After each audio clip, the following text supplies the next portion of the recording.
Les États-Unis, puissance grandissante dans les Caraïbes, débarquent en Haïti le 28 juillet 1915.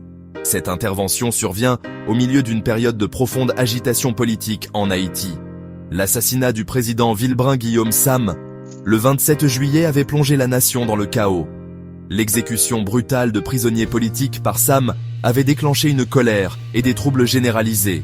Craignant pour leurs intérêts, les États-Unis ont saisi l'occasion d'intervenir. Ils ont justifié leurs actions en invoquant la nécessité de protéger les vies et les biens étrangers. L'occupation américaine marque le début d'une période tumultueuse de l'histoire haïtienne. Les États-Unis imposent leur autorité, contrôlant les finances et l'armée du pays. Cette intervention, cependant, rencontre la résistance du peuple haïtien. Parmi ceux qui se sont levés pour contester l'occupation, se trouvait un courageux officier militaire nommé colonel Étienne. De sa ville natale de Terrier-Rouge, Étienne est devenu un puissant symbole de la résistance haïtienne. Le colonel Étienne, vétéran des guerres civiles tumultueuses d'Haïti, incarnait l'esprit de résistance. Il a refusé d'accepter l'occupation américaine de sa patrie. Étienne croyait en la souveraineté haïtienne et était profondément troublé par la présence de forces étrangères sur le sol haïtien.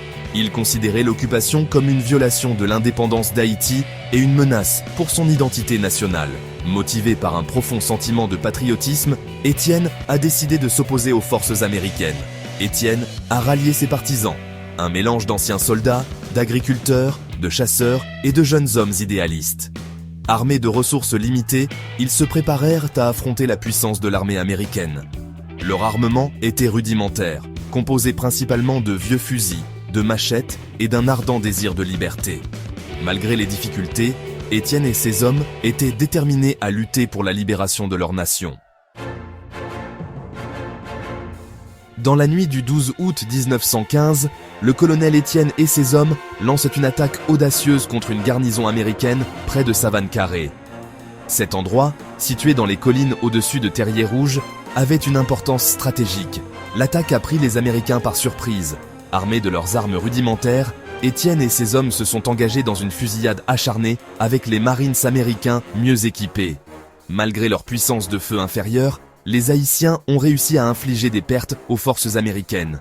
Étienne, un tireur d'élite habile, aurait personnellement tué 2 marines américains lors de la bataille. L'attaque de Savane-Carré a provoqué une onde de choc dans l'armée américaine. Ils avaient sous-estimé la détermination de la résistance haïtienne. La nouvelle de l'attaque s'est rapidement répandue, galvanisant le mouvement de résistance dans le nord d'Haïti. La bravoure d'Étienne a servi d'inspiration à d'autres, qui aspiraient à une Haïti libre et indépendante.